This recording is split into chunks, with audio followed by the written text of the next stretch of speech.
Back pain myths part 3. నేను ఇప్పుడు చెప్పబోయే విషయాలు మీలో చాలామందికి తెలీదు, బట్ చాలా important. This is Satish Kadari. Myth number 7, old age వాళ్ళలో back pain is normal. No, కాదు. ఓల్డ్ ఏజ్లో పోస్చరల్ చేంజెస్ జరుగుతాయి, మజిల్ వీక్నెస్ ఉంటుంది, ఇంబ్యాలెన్సెస్ ఉంటాయి, డీజనరేషన్ ఉంటుంది. వీటి వల్ల బ్యాక్ పెయిన్ వస్తుంటుంది. సో మీ దగ్గరలో ఉండే ఫిజియోథెరపిస్ట్ని కన్సల్ట్ చేసి ప్రాపర్ అసెస్మెంట్ ట్రీట్మెంట్ తీసుకోండి. మిత్ నెంబర్ 8, బ్యాక్ పెయిన్ వాళ్ళలో belt compulsory. No, it's wrong. Back pain ఉన్న వాళ్ళలో బెల్ట్ పెట్టుకోవడం వల్ల ఇంట్రా అబ్డామినల్ ప్రెషర్, అంటే మీ పొట్ట భాగంలో ప్రెషర్ ఇంక్రీజ్ అయ్యి మీ పెయిన్ ఇంక్రీజ్ అయ్యే ఛాన్స్ ఉంది.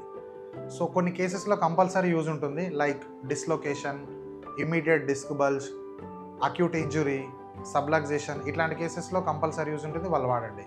అకార్డింగ్ టు రీసెర్చ్, ఎవరైతే బెల్ట్ పెట్టుకుంటే పెయిన్ బెటర్ అవుతుందో వాళ్ళు వాడండి, మిగతా వాళ్ళు అవాయిడ్ చేయండి.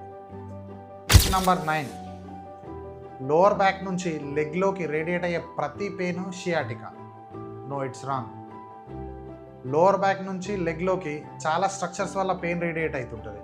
మజిల్స్ వల్ల అయి ఉండొచ్చు, జాయింట్స్ వల్ల కూడా అయి ఉండొచ్చు. So proper assessment is required here. మరిన్ని మిత్స్ అండ్ ఫ్యాక్ట్స్ గురించి మా నెక్స్ట్ వీడియోని వాచ్ చేయండి.